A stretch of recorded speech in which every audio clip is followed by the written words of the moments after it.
మొదటి భాగం ఏదైనా గుర్తుందా మీకు? చెప్పండి. రెండవది, మూడవది, నాలుగవది, ఈరోజుది వినండి, చెప్తా. ఈరోజు మనం ఆలోచించే ఎన్నో భాగం? సుమారు ఐదవది. సుమారు 7 అని మనం మాట్లాడుకున్నాం. ఇది 5వది. నాకుండే లోపాల్లో ఇదొకటని ప్రతి ఒక్కరూ ఒప్పుకోవాలి. నేను కూడా ఒప్పుకుంటున్నాను, నాకు ఇది ఉంది. అదే కోపం. ఈ కోపంతో చాలా ప్రమాదం ఉంటుంది. ఈ కోపం అనే విషయం ఎందుకు వస్తుందో మనకు తెలియాలి. మన కోపం మనకు ఎందుకు వస్తుందో మనకు తెలియలేనప్పుడు మనం మన అదుపులో లేవని మన అర్థం. గుర్తుపెట్టుకోండి. కోపపడడం చాలామంది అదొక స్టైల్ అనుకుంటున్నారు ఈ మధ్య. నాకు చాలా కోపం వచ్చిందండి అంటారు సీరియస్గా, చాలా సీరియస్. కోపాన్ని కూడా అదొక డిగ్నిటీలో చెప్పుకునే మనుషులు ఉన్నారంటే మీరు నమ్మగలరా? ఉన్నారు తెలుసా? కోడితే ఎదవ చచ్చిపోతాడండి అంటారు. అంటే ఆ ఎక్స్ప్రెషన్లో ఏముందంటే, నేనంత ఈరుణ్ణి, నేనంత బలవంతుణ్ణి, కొడితే చచ్చిపోతాడు అంటే ఇప్పుడు ఆడి యొక్క ఎనర్జీ బిల్డప్ అన్నమాట. అది కోపాన్ని సమర్థించుకోవడం కూడా పాపం అని బైబిల్ చెప్తుంది. మరి ఎంతమందికి జ్ఞాపకం వస్తుందో? కోపాన్ని మనం సమర్థించుకుంటామంటే సమర్థించుకుంటాం, కోపపడిపోతాం, తిట్టేస్తాం, లేనిపోనివన్నీ అన్నేస్తాం, అవసరమైతే కొట్టేస్తాం, తర్వాత దానికి బోర్డ్ ఎక్స్ప్లెనేషన్ ఇస్తాం. ఏమంటామంటే, అసలు నేను ఎందుకు కోపపడాల్సి వచ్చిందంటే అన్నావంటే నీ సమర్థించుకుంటున్నావు. నువ్వు గుర్తుపెట్టుకో, నీ కోపాన్ని సమర్థించుకుంటున్నావు. మళ్ళీ నేను ప్రశ్న అడుగుతున్నాను, అసలు నీకు ఎందుకు కోపం వస్తుంది? నీకైనా నాకెందుకు కోపం వస్తుందో నాకు తెలియకపోతే అది రోగం. గుర్తుపెట్టుకో, నీ కోపం ఎవరికొరకు వస్తుందంటే నీకు రోగం వచ్చేసింది. నీకు ప్రతిదానికి కోపం ఎందుకు వస్తుంది? నీకు చిటపట ఆడేస్తుంటారు చాలామంది. స్నానం చేయలేదా? లేకపోతే రాత్రి నిద్ర లేదా? ప్రతిదానికి కోపపడిపోతుంటారు. ప్రతిదానికి కోపం మీద. కోపానికి ఒక అర్థం ఉండాలి, కోపానికి ఒక కొలత ఉండాలి, కోపానికి ఒక పరిధి ఉండాలి. కోపపడొద్దని బైబిల్ చెప్పలేదు, కోపపడు. దానిలో లీగాలిటీ ఉండాలి, న్యాయం ఉండాలి, న్యాయపరంగా కోపపడాలి. ప్రతిదానికి కోపపడడం, ఆ కోపం దేనికి తారుతుంది? నీకు డైరెక్ట్ నరకానికి గేట్లు ఓపెన్ చేస్తుంది కోపం. ఏమనుకో, ఎక్కువ ఫ్యామిలీ మధ్య జరిగేది భార్య భర్తల మీద జరుగుతుంది. భర్తకు ఊరకే లోకుగా దొరికేది ఎవరు చెప్పండి? నువ్వు ఒక మాట చెప్పినా, నీ భార్య మీద నువ్వు ఊరకే కోపపడినా నీ గేట్లు అక్కడ ఓపెన్ అయిపోతుంటాయి. ఎక్కడ చెప్పు? వచ్చే రెడీగా వచ్చి అది ఆకర్షించడానికి రెడీగా ఉంటుంది అన్నమాట. అందుకే మనకు కోపం ఎందుకు వస్తుందో తెలియాలి. రెండవది, మిమ్మల్ని డైరెక్ట్ ప్రశ్న అడుగుతున్నాను, అసలు ఎందుకు కోపం వస్తుంది?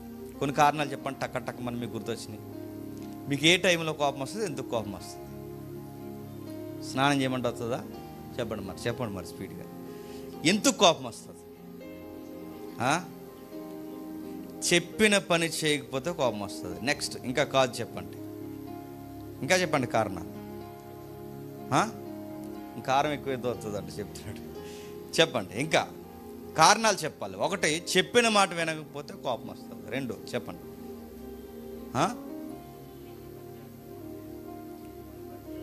చెయ్యకూడని పని చేస్తే కోపం వస్తుంది. నెక్స్ట్ ఏంటి? అదే అవన్నీ ఒకటి. నెక్స్ట్ చెప్పండి. ఏంటి? ఎదిరిస్తే కోపం వస్తుంది. నెక్స్ట్ నేను దగ్గరగానే చెప్తున్నాను. ఇంకా కారణాలు చెప్పాలి. నేను చెప్తాను, వినండి. కారణాలు ఇవి నేను చెప్తానండి. మనం ఈ సిరీస్ అన్నిటికీ ఇంటర్నల్ లింక్ ఉంటుంది, మీరు గుర్తుపెట్టుకున్న ఆ లింక్లోనే మీరు వినండి. కోపం ఇంకెందుకు వస్తుందంటే, ఎదుటోడు మనకన్నా బాగున్నా కోపం వచ్చేస్తుంది. జెలసీ, అసూయ, ఎదుటి వారి బాగును చూసి కూడా మన కోపం వస్తుందంటే మీరు నమ్మగలరా? అంటే అసూయకి కోపానికి సంబంధం ఉందా అంటే ఉందనే చెబుతుంది బైబిల్. ఇటు ఎదుటి వారి యొక్క సక్సెస్ని చూసి కోపపడిపోతాం. బైబిల్ చెప్తుంది కోపపడతాం. నీ ఫ్రెండ్స్ మీ ఇద్దరు కలిసి చదువుకున్నప్పుడు అందులో ఒకడికి రిజల్ట్ వచ్చి నువ్వు ఫెయిల్యూర్ అయితే తేడా వస్తుంది నీలో. మీరు పక్క పక్కనే దిగువ స్థాయి నుంచి మీరు ఎదుగుతున్నప్పుడు మీ పక్కింటో ఇల్లు కడితే మీ కోపం వస్తుంది. మీ లైఫ్లో ఇద్దరు ఒకేసారి జర్నీ స్టార్ట్ అయినప్పుడు ఒక మెట్టు ఎత్తులో ఉన్నప్పుడు ఒక మెట్టు నువ్వు డౌన్లో ఉన్నప్పుడు నీకు తెలియకుండా నీకు కోపం వస్తుంది. సిన్ గుర్తుపెట్టుకోండి, పాపము యొక్క లక్షణాలు ఇవి గుర్తుపెట్టుకోండి. మనం అనుకుంటాం నేను కోపపడిన దాన్ని సమర్థిస్తున్నామంటే నువ్వు పాపాన్ని సమర్థిస్తున్నావు ఏమనుకుంటున్నావు. అలాంటి కేసెస్ బైబిల్లో ఉన్నాయంటే ఉన్నాయి. మచ్చుకి ఆదికాండంలోనే ఉన్నాయి. మీకు అప్పుడే చెప్పాను అసూయ టైంలో. అక్కడ చూడండి ఒకసారి మళ్ళీ ఆ కేసు తిరిగేద్దాం. ఆదికాండము 4వ అధ్యాయం, చాలా జాగ్రత్తగా వినండి. ఆదికాండం 4వ అధ్యాయం 5వ వచనం చూడండి. కయ్యేనును అతని అర్పణను దేవుడు లక్ష్య పెట్టలేదు కాబట్టి కయ్యేనికి మిక్కిలి కోపం వచ్చి అతడు తన ముఖము చిన్నబుచ్చుకొని, అక్కడ పదం నొక్కుదాం చూడండి. మిక్కిలి కోపం అంటే చాలా ఫీల్ అయిపోతున్నాడట, చాలా స్ట్రాంగ్గా ఫైర్ అయిపోతున్నాడట. మిక్కిలి కోపం. అడుగుతాను, అంత మిక్కిలి కోపం కయ్యేనికి ఎందుకు వచ్చింది? అసూయ. ఇప్పుడు చెప్పండి, మిక్కిలి కోపాలు మెజారిటీగా ఎందుకు వస్తాయి? చంపేలేదు నట్టం అంటే ఎందుకు వస్తుంది? ఏదో నీకు రావాల్సింది అడిగిపోయింది, అది నీ బాధ. నువ్వు ఎదుటి వారి మీద మిక్కిలి కోపం నీకు ఎందుకు వస్తుంది? ఏమైనా లీగాలిటీ ఉందా? నీ కోపానికి ఏమైనా న్యాయం ఉందా?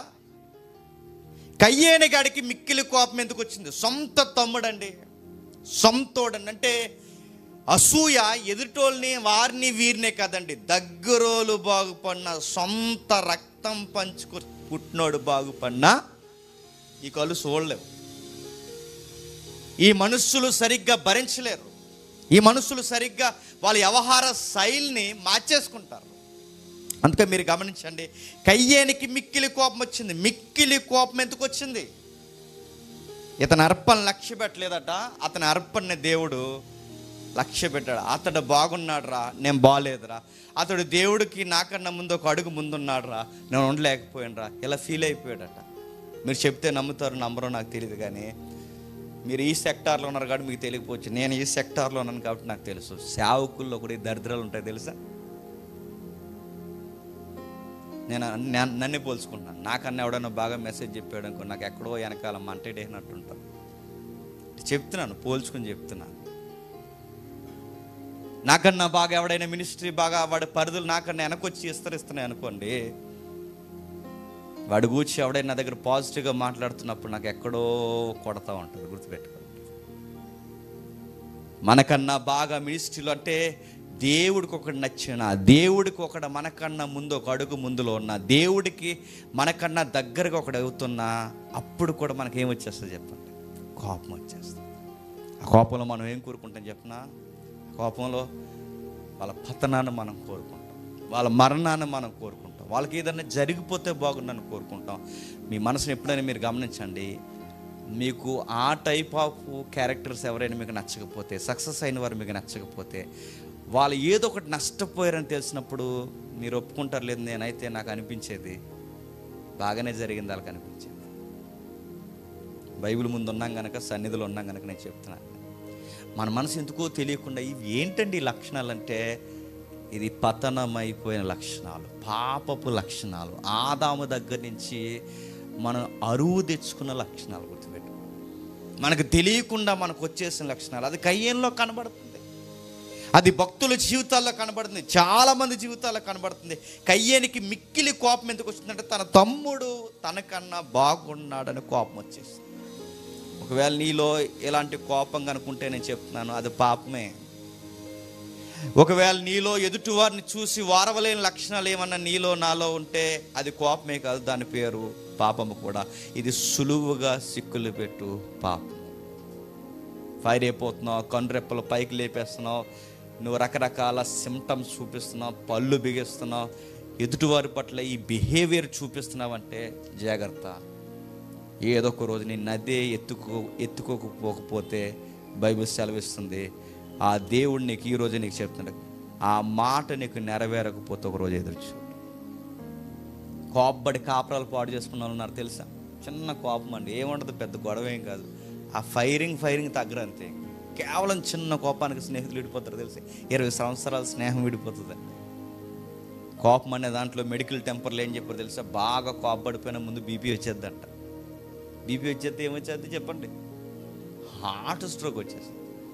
కానీ నాకు అసలు కోపంలో ఇది కూడా ఉంటుందని నాకు తెలియదు. రీసెంట్గా నాకు తెలిసింది, కోపం వలన షుగర్ కూడా వస్తుందంట. ఎందుకంటే నీ కోపం ఎక్కువ ఉంటుంది, బీపీ ఎక్కువ అవుద్ది. కోపం ఎక్కువ ఉన్నప్పుడు నీకు రాత్రులు గుర్తొచ్చేస్తుంటుంది, తెగ గుర్తొచ్చేస్తుంటాడు నీకు. ఆడు ఎక్కువ నిద్ర లేకపోతే ఏమొస్తుంది చెప్పండి, షుగర్ వస్తుంది. అంటే కోపానికి ఎఫెక్ట్ అయ్యేది బీపీ వస్తుందట, షుగర్ వస్తుందట.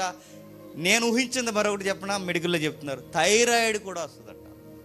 ఆడవాళ్ళకి థైరాయిడ్ వస్తే ఏమది చెప్పండి, సంతాన లోపం వస్తుంది. మగాళ్ళకి థైరాయిడ్ వస్తే ఏమవుతుంది చెప్పండి, అయిపోతావు ఇలాగా లావుగా, లేకపోతే ఇలా ఎండిపోతావు సన్నగా, లేకపోతే ఇలా ఎదిగిపోతావు పొడవుగా, ఇలా కాళ్ళు ఏమో ఇలా తీగిళ్ళగా వెనక్కిపోతాయి. నిజంగానే థైరాయిడ్ లక్షణాలు. థైరాయిడ్కి ఎండిపోతే పూర్తిగా ఎండిపోతారు, లేదా లావు అయిపోతారు, లేదా ఇవి ఉంటాయి చూసారా ఈ మెడ భాగం, ఇది బాగా లావుగా పెరిగిపోతుంది. ఇవన్నీ దేని వల్ల వస్తాయి ఏంటంటే, మా తాతకున్నాయని వస్తాయని కాదు, బైబిల్ చెప్తుంది కోపం ఉంటే వస్తాయి. నీకు ఈ దరిద్రపు లక్షణాలు ఉంటే వస్తాయి. నీకు బీపీ వస్తుంది, షుగర్ వస్తుంది, థైరాయిడ్ వస్తుంది. Next stage, final stage paralysis వస్తుంది, మంచానికి పరిమితం అవుతుంది. అందుకే బైబిల్ ఏమని సెలవిస్తుందో చూడండి ఒకసారి. ఏమని సెలవిస్తుందో చూడండి. సామెతల గ్రంథం ఒకసారి చూడండి. సామెతల గ్రంథం 17వ అధ్యాయం 14 వచ్చిన చూడండి. సామెతల గ్రంథం 17వ అధ్యాయం 14 వచ్చిన.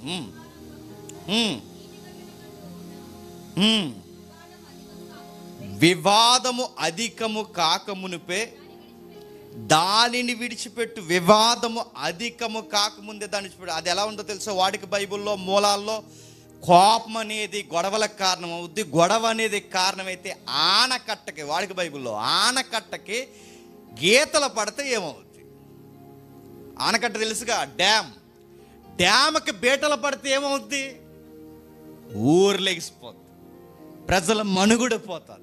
కోపం అనేది చిన్న బీటల్లా ప్రారంభమవుతుంది, అది గొడవలకు దారితీస్తుంది. ఆనకట్ట పగిలిపోతే దిగువ ప్రాంతాలన్నీ మనుగడ పోయి కాలగర్భంలో కలిసిపోతాయి అన్నది ఎంతో వాస్తవము. కాపరాలు, స్నేహాలు, సంఘాలు, సహవాసాలు, పరిస్థితులు, మనుషుల జీవన మనుగడ దేన్ని బట్టి గండి కొడుతుందంటే చెప్పండి.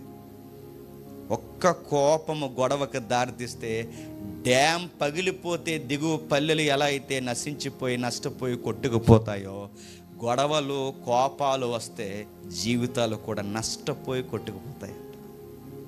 మరో మాట చెప్తున్నాడు చూడండి. సామెతల గ్రంథం 16వ అధ్యాయం 32వ వచనం. సామెతల గ్రంథం 16వ అధ్యాయం 32వ వచనం. పరాక్రమశాలి కంటే దీర్ఘశాంతము గలవాడు మేలు, పట్టణము పట్టుకుని వాని కంటే తన మనస్సును స్వాధీనపరచుకునేవాడు మేలు, శ్రేష్ఠుడు. బాగా వినండి, బాగా పరాక్రమశాలిగా ఉన్నవాడి కంటే టైంకి కూల్గా ఆలోచించేవాడే గ్రేట్ పర్సనాలిటీ అంట.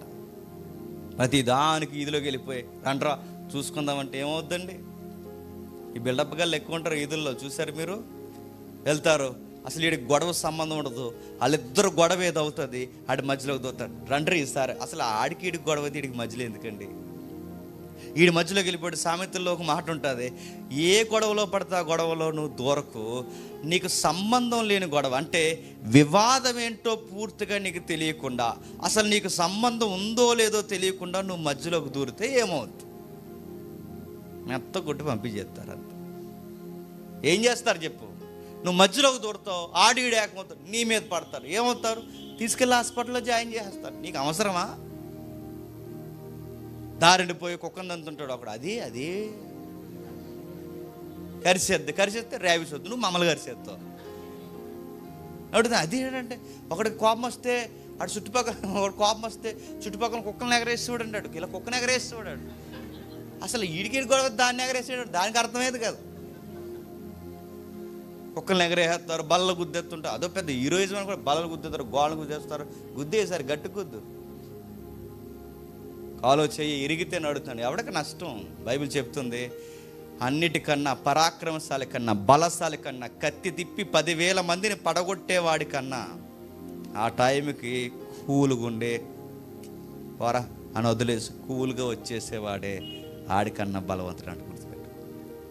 కోపడ్డేవాడు బలవంతుడే కాదండి, కూల్గా ఉండేవాడే బలవంతుడు. ఎందుకంటే ఆ కోపాన్ని నువ్వు అణుసుకోవాలి అంటే నీకు లోపల మానసికమైన బలం ఎంత ఉండాలి చెప్పు? ఎంత బలం, ఎంత స్ట్రాంగ్ ఉంటే నువ్వు అణుసుకోగలవు? రకరకాల మాటలు నిన్ను అనేసి రకరకాలుగా గిచ్చేసినప్పుడు ఆ కోపం అంతా నువ్వు అణుసుకోవాలంటే నువ్వు ఎంత కంట్రోల్ చేసుకునే ఆ సెల్ఫ్ కంట్రోల్ నీకు ఎంత బలం ఉండాలి? భుజబలం కన్నా మనస్సును అదుపులో పెట్టుకునే బలమే గొప్పది. కోపాన్ని అదుపులో పెట్టుకునే బలమే గొప్పది. అందుకే బైబిల్ పదే పదే చెబుతుంది. ఇంకో మాట చూడండి, కీర్తన గ్రంథం 37వ కీర్తన 8వ వచనం చూడండి. కోపము మానుము, ఆగ్రహము విడిచిపెట్టుము, వ్యసన పడకు, అది కీడికే కారణం. కోపపడకు. కోపం దేనికి కారణం? కీడికే కారణం. కీళ్ళు ఏమొస్తాయి? బీపీ వస్తుంది, నెక్స్ట్ చెప్పండి మెడికల్లో షుగర్ వస్తుంది, నెక్స్ట్ థైరాయిడ్ వస్తుంది. కీడు. కోప్పడకు, నీ కాపురం పోద్ది. కోప్పడకు, నీ హెల్త్ పోద్ది. కోప్పడకు, నీ మినిస్ట్రీ ఎగిరిపోద్ది. ఎక్కువ కోప్పడకు, నీ లైఫ్ ఎగిరిపోద్ది. కోప్పడకు, చివరికి నీ పరలోకపు సాక్ష్యము నీకు దూరం అయిపోద్ది. అనవసరమైన కోపాల జోలికి పోకు, నువ్వు నరకానికి దగ్గర అయిపోతావు. ఇన్ని చెప్పాక మీకు అనిపిస్తుంది అదేంటండి అలా కోప్పడిపోతే ఎలా అండి? మనిషి లక్షణాల్లో అదొక లక్షణం. ఆకలి వేస్తుంది అన్నది ఎంత వాస్తవమో చెప్పండి, కోపం వస్తుంది అన్నది కూడా అంత వాస్తవం. నేను కోపపడమని చెప్తుంది బైబిల్ చెప్తుంది, నేను కూడా చెప్తున్నాను, కోపపడండి. కానీ ఆ కోపంలో ఒక న్యాయం ఉండాలి. కోపపడదాం, ఆ కోపానికి ఒక న్యాయం. కరెక్ట్, ఇది కోపడంలో న్యాయం ఉందని దేవుడు అనాలి మనకు. అంటే మన కోపానికి ఎవరు సపోర్ట్ చేయాలి చెప్పండి? దేవుడు సపోర్ట్ చేయాలి. ఇప్పుడు అడుగుతున్నాను, కోపడంలో న్యాయం ఉండాలి అంటే ఎలా కోపపడితే న్యాయం ఉంటుంది? అది తెలిస్తే ఎంతవరకు కోపపడాలో, ఎక్కడ కోపపడాలో మనకు అర్థం అవుతుంది. చూద్దాం ఒకసారి. ముందు దేవుళ్ళని చూద్దాం ఒకసారి. కీర్తన గ్రంథం చూడండి, 7వ కీర్తన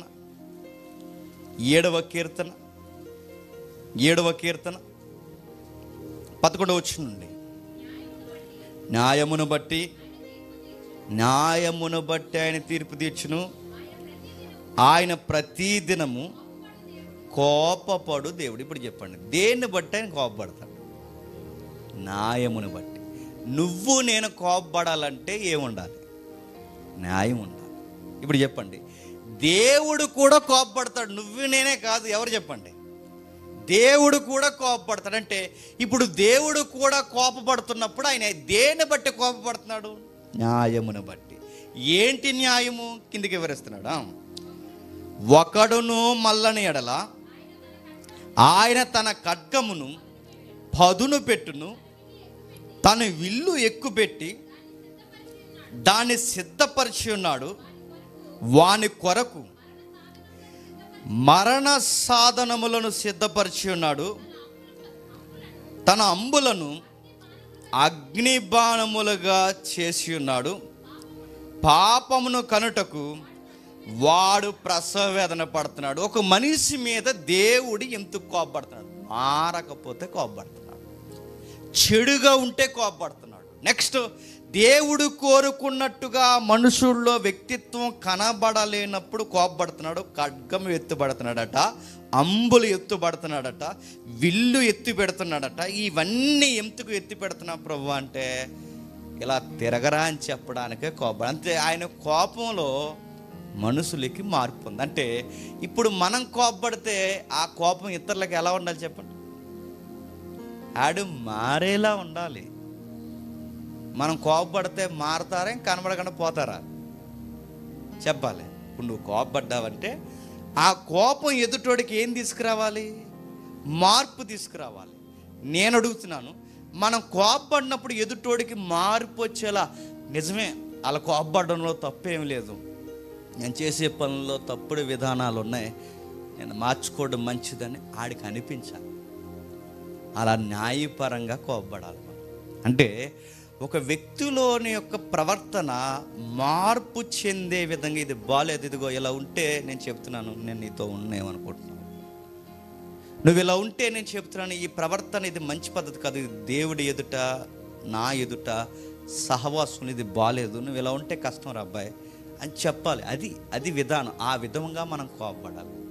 కానీ చాలామంది ఇది ఏం తెలియకుండా ఏమంటారు, సేవకుడు నువ్వు అలా కోపపడొచ్చా అన్నారు. మాకు ఇంక కోపాలు రావు. మరి చర్చికి వెళ్తున్నారు, మీరు అలా కోపపడొచ్చా?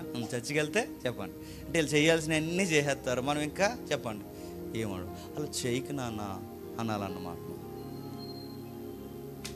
నువ్వు మాట చెప్పినా కోపపడతాం, తిడతాం, బూతులు కాదు తిడతాం, గద్దిస్తాం.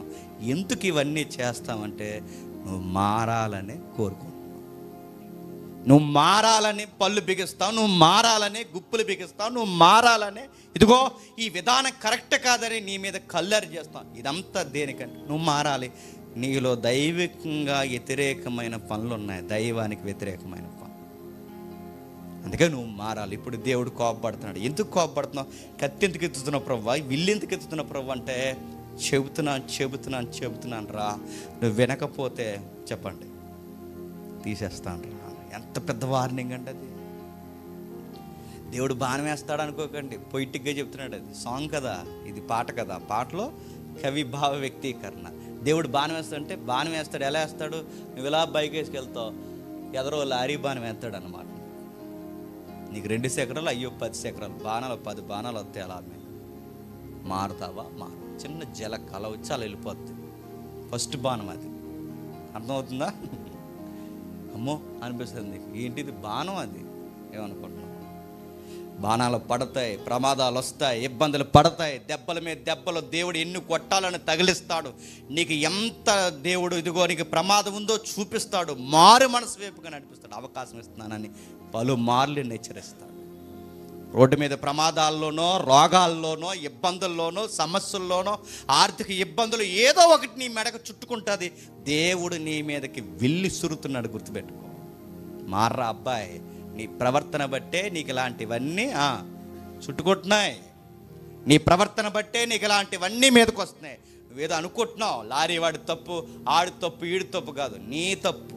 ముందు నీకు తప్పు ఉంది, నీకు అవకాశం ఇస్తుందని గుర్తుపెట్టుకో. మారు దేవుడు చెప్తున్నాడు. మారు మనసు కొరకు దేవుడు మనసు మీద కోపపడుతున్నాడు. మరొక వచనం చూడండి, మార్కు సువార్త 3వ అధ్యాయం. మార్కు సువార్త 3వ అధ్యాయం. మార్కు సువార్త 3వ అధ్యాయం 5వ వచనం చూడండి.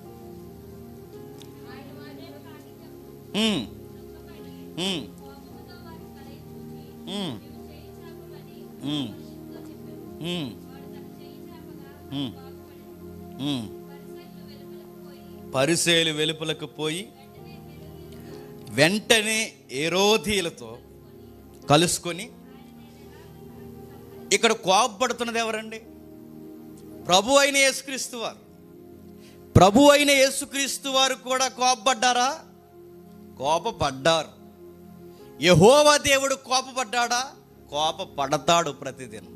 ప్రభు అయిన యేసుక్రీస్తు వారు కోపపడ్డాడంటే కోపపడ్డాడు. ఏ విషయంలో కోపపడ్డాడు? మళ్ళీ చదవండి. వారి హృదయ కాఠిన్యతను బట్టి. హృదయ కాఠిన్యత ఎన్నిసార్లు చెప్పాలి రా మీకు అని కోపపడ్డాడు. ఇప్పుడు కూడా నడుస్తున్న సంఘానికి ఇన్ని రోజులు వస్తారు, చక్కగా వస్తారు, ఎన్నో సభలకు వెళ్తారు, ఎన్నో క్రైస్తవ సందేశాలు, ప్రసంగాలు వింటారు, ఎంతో సేవలో ఉంటారు, ఎంతో విషయాలతో సహవాసం ఎరుగుతారు. అయినా ఏముంటుంది చెప్పండి? హృదయ కాఠిన్యత ఉంటుంది. దీన్ని బట్టి దేవుడు ఏమంటాడు చెప్పండి? తీసేయలరు నిన్ను అనుకుంటాడు. ఒక చెట్టు ఫలించకపోతే నేనేమన్నాడు చెప్పండి? 3 ఏండ్ల నుండి ఎదురు చూస్తున్నాను, ఫలింపని ఈ చెట్టు వలన నేల ఏల వ్యర్థమైపోవాలి అన్నాడు. 3 ఏండ్ల నుంచి చూస్తున్నాను, 3 ఏండ్ల నుంచి. గతించిన ఏడాది ఫలించలేదు, అంతకుముందు అది ఫలించలేదు, ఇప్పుడు ఫలించట్లేదు, తీసేస్తాను అన్నాడు. దేవుడు ఒక చెట్టే ఫలించకపోతే తీసేస్తా అన్నాడు. ఒక మనిషి అనుకూలంగా లేకపోతే చూస్తాడు, కోపపడతాడు, చిన్న చిన్న దెబ్బలు కొడతాడు, కొంచెం పెద్ద దెబ్బలు తగిలిస్తాడు, ఇంకా చూపిస్తాడు. పలుమార్లు గద్దించినా, ఎన్ని మార్లు గద్దించినా విననొల్లకపోతే చెప్పండి, హఠాత్తుగా మరణాన్ని అనుగ్రహిస్తాడు. పోతాం.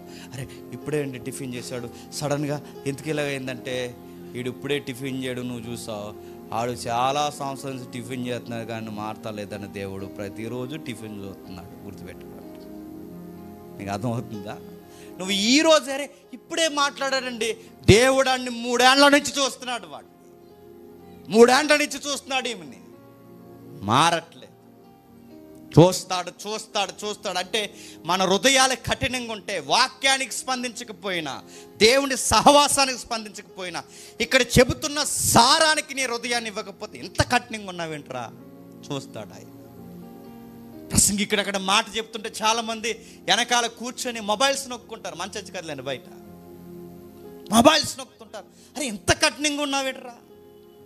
ప్రసంగి ఇక్కడ వచ్చి మాట్లాడుతున్నాడు, ఒక దైవజనులు నిలబడి మాట్లాడుతున్నారు. నీకు దేవుని మాటని కూడా గౌరవం లేదు. ఎంత కఠినంగా, లెక్కలేదురా నీకు అసలు ఎంత కఠినంగా ఉంది నీ హృదయం. గమనిస్తాడు దేవుడు, కోపపడతాడు. కఠిన హృదయాలను చూసి ఆయన కోపపడతాడు. ఆయన అన్నాడు, మీరు నరకానికి పాత్రులు పరిశీలి శాస్త్రులారా. మీరు ఏమనుకుంటున్నారంటే మాకు తెలుసులే అనుకుంటున్నారు. నాకు తమ్ముడు అన్నాడుగా, మాకు తెలుసులే. నీకేం తెలుసు, నీ బంధ నీకేం తెలుసు, నీకేం తెలియదు. వాళ్ళు అనుకుంటున్నారు మాకు తెలియని వాక్యాలా, మాకు తెలియని లేఖనాలా, మాకు తెలియనివా, కొత్తగా చెప్తున్నాడు మాకు తెలియనివి అనుకుని అద్భుతాలు కళ్ళ ముందు కనబడుతున్న వాళ్ళు యేసు ప్రభుని దైవత్వాన్ని గుర్తించలేకపోతున్నారు. ఎంత కఠినంగా ఉన్నారేంట్రా. కఠినత్వాన్ని బట్టి కోపపడ్డాడు. అంటే దేవుడు కోపపడ్డానికి ఒక న్యాయం ఉంది, తండ్రి అయిన దేవుడు కోపపడ్డానికి ఒక న్యాయం ఉంది, ప్రభు అయిన యేసుక్రీస్తు వారు కోపపడ్డానికి ఒక న్యాయం ఉంది.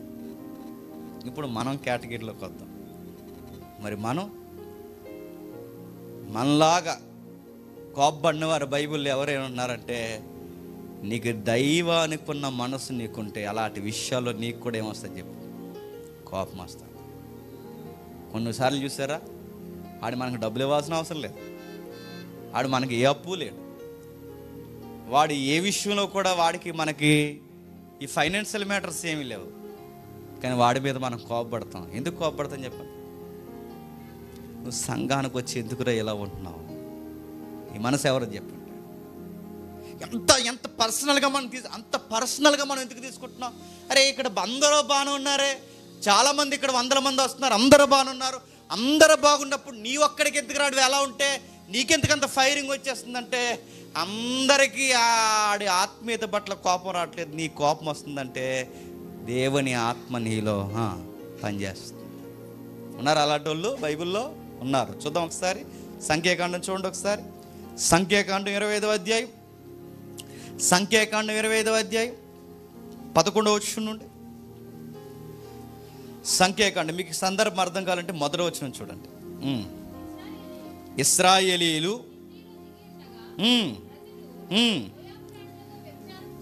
మోయాబీరాండ్లతో వ్యభిచారము చేయచాగరి. టెక్స్ట్ మీకు తెలియాలి. ఇశ్రాయేలు అరణ్య ప్రయాణంలో ఉన్నారు. ఇక నేడో రేపో కానాన్ని పూర్తిగా స్వాధీనం చేసుకునే సరిహద్దుల్లోనికి వచ్చేసారు. ఇక దిగిపోయారు, వెళ్ళిపోతున్నారు. వెళ్ళిపోయి ఆ స్వాధీనపరుచుకునే దినాలు దగ్గర ఉన్నప్పుడు బాగా తిని బాగా తాగి కళ్ళు నెత్తికెక్కి అన్య స్త్రీలతో చేయరాని కార్యాలు చేస్తున్నారు, వ్యభిచరిస్తున్నారు. దేవుడు వెంటనే ఒక మీటింగ్ పెట్టమన్నాడు. మోజెస్ ఏంటి పనులేంటి, ఎక్కడో ఐగుప్తి ప్రాంతాన్ని నుంచి నేను తీసుకుని వచ్చి ఇక్కడ వరకు నడిపించుకెళ్ళి రేపు కానాను భూభాగంలో మీకు నిత్య నివాసాలు లాంటి స్థలాలు మీ తరతరాలకు ఇవ్వాలని నేను అనుకుంటే ఈ మధ్యలో ఏంటి ఈ పోరంబోకు పనులని అడిగాడు.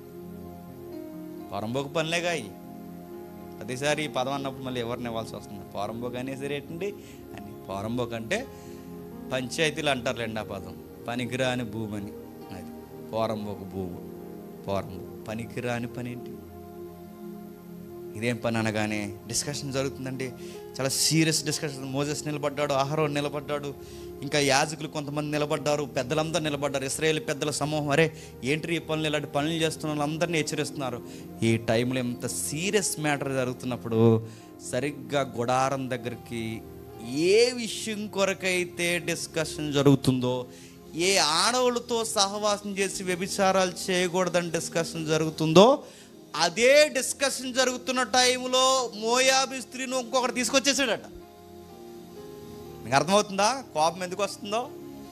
అసలు గొడవే ఇప్పుడు మీటింగే దేని కొరకు?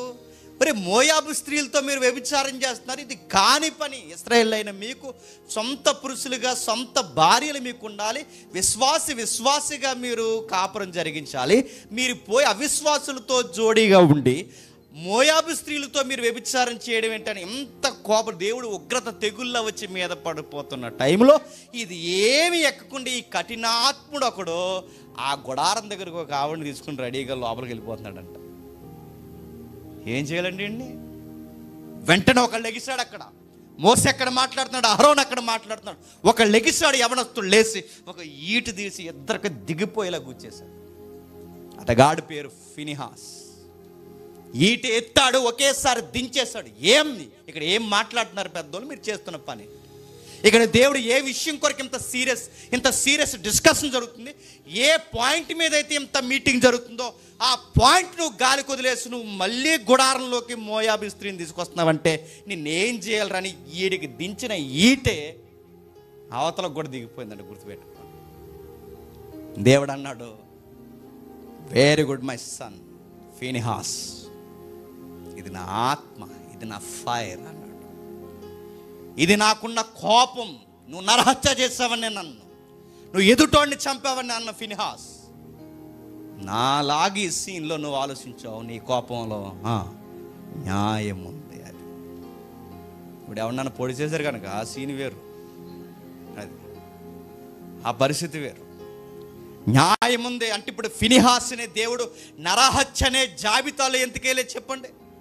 కోపంలో న్యాయం ఉంది, కోపంలో ధర్మం ఉంది. అంటే ఇప్పుడు మనం కోపపడితే ఆ కోపం దేన్ని దాటిపోకూడదు చెప్పండి? దేవుని మనస్సును దాటిపో. అంటే ఈ సీన్లో దేవుడు ఉంటే ఈ విషయాన్ని ఎలా పరిగణిస్తాడని లెక్కేసుకొనే చెప్పండి కోపపడాలి. ఇది దేవుడికి ఇష్టం లేనిదైతే చెప్పండి కోప, మన సంబంధం లేదు, వదిలేయాలి. ఫినిహాస్ కోపపడ్డాడు. రెండో కేసు చూద్దాం, మనుషులు ఎలా స్పందించాలో.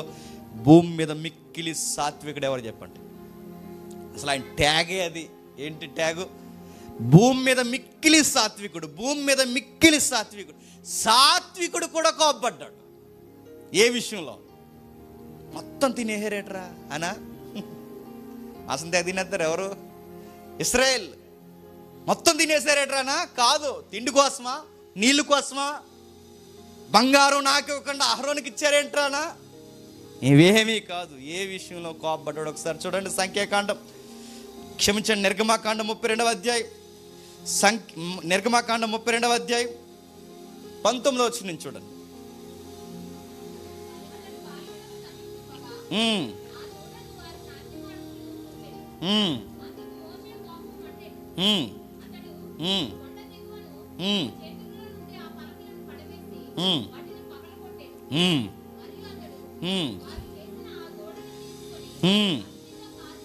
అగ్నితో కాల్చి పొడి చేసి నేల మీద జల్లి ఇశ్రాయేలు చేత దాన్ని తాగించెను. మీకు అర్థమవుతుందా? భూమి మీద మిక్కిలి సాత్వికుడైన మోసే కోపడ్డాడట. దేన్ని బట్టి? ఆ దేవుడు ఉండగా మళ్ళీ మీరు దోళన చేయడం ఏంట్రా? దేవుడే మనల్ని విడిపించి గుప్పెడి మెతుకులు పెట్టి సొంత దేశాన్ని మనకి ఇవ్వడానికి ఇన్ని సంవత్సరాలు నా కాపరాన్ని, నా జీవితాన్ని దేవుడు పూర్తిగా ఈ సేవకి అంకితం చేసి నన్ను రిప్రజెంట్గా పంపిస్తే, దేవుడు మీ మొరను విని మీ పితరులకు ఇచ్చిన వాగ్దానం జ్ఞాపకం చేసుకుని ఎంత బాధ్యతగా గెద్ద రెక్కల మీదకి పిల్లల్ని ఎక్కించుకుని, గెద్ద తన పిల్లల్ని రెక్కల మీదకి ఎక్కించుకుని తీసుకొచ్చినట్టు మిమ్మల్ని తీసుకుని వస్తుంటే ఆయన్నే ఎక్కిరించేలా యెహోవా అంటే ఆయన కాదు, యెహోవా వంటి బలిసిన దూడని తయారు చేస్తారా? తెచ్చిన 10 ఆజ్ఞల పలకలు మీకెందుకురా? వాక్యాలు పలకల బద్దలు కొట్టేశాడు. మీకెందుకురా దేవుడి సహవాసం? మీకు దూడే కరెక్టా? ఆ దూడను తెప్పించాడు. బంగారం దూడ అంటే మరి ఎన్ని కేజీలు ఎట్టి చేశారండి? నాకు తెలిసి ఆ దూడగా అలా వదిలేసి ఉంటే ఖచ్చితంగా ఇప్పుడు దొరికితే మళ్ళీ దాన్ని ఏ మ్యూజియంలో పెట్టి మళ్ళీ ఆరాధిద్దారు. అందుకే మోసే ఒక నిర్ణయానికి వచ్చాడు. నాకు ఈ వాక్యం చదివే వరకు బంగారం కరుగుద్దని తెలుసు, కానీ ఈ వాక్యం చదివే వరకు బంగారం పొడవుద్ది, బూడిద అవుద్దని చదివే వరకు నాకు తెలియదు. అలా చదివాక నాకు చాలా మిరాకిల్ కనిపిస్తుంది. బంగారం బూడిద కూడా అవుద్దా అని. బంగారం కాల్చేస్తే మనం అనుకుంటాం కరిగిపోయి అలా మైనులాగా వెళ్ళిపోయి మళ్ళీ ఇంకా పదార్థం ఎండిపోయింది, మళ్ళీ గట్టి పదార్థం అవుద్ది, అది ఘన పదార్థంగా మారిపోద్ది అనుకున్నాం. కానీ ఇక్కడ రాయబడిన మాట చూడండి, నూరేసాడట, నేల మీద జల్లేసాడట, తాగండి అందరాన్ని పట్టించేసాడట. ఇంకా అది ఎక్కడ పోయి ఉంటుంది? ఇంక బంగారం అడగకుండా ఎక్కడెక్కడో లేరు. ఇప్పుడు అందరూ పోగేసుకుని మళ్ళీ జల్లించుకుని ఏటని అడగండి, మళ్ళీ బంగారం తెచ్చుకుంటారా? దూడని ఎందులో కలిపాడు చెప్పినా? నేలలో కలిపి అశుద్ధంలో వదిలేశాడు. అశుద్ధంలో గుర్తుపెట్టుకోండి, బంగారం అశుద్ధంలోకి వదిలేశాడు మోసే కోపడ్డాడు. దేనికి మోసే కోపడ్డాడంటే దేవునికి వ్యతిరేకమైన పని జరిగినప్పుడు కోపడ్డాడు. ఇప్పుడు చెప్పండి, ఫినిహాసు కోపపడిన దేని విషయంలో? దేవునికి వ్యతిరేకంగా మనుషులు ప్రవర్తిస్తున్నప్పుడు. మోసే ఏ విషయంలో కోపడుతున్నాడు? దేవునికి వ్యతిరేకమైన పనులు మనుషులు చేస్తున్నప్పుడు. ఇప్పుడు చెప్పండి, మనం ఏ విషయంలో కోపడాలి చెప్పండి? ఒకే ఒక కారణం ఉండాలి, వాడు దేవుని ఎదుట ఆత్మీయంగా బాలేనప్పుడే కోపడాలి. మంచి పనులు కాదు ఇవి, కరెక్ట్ కాదు.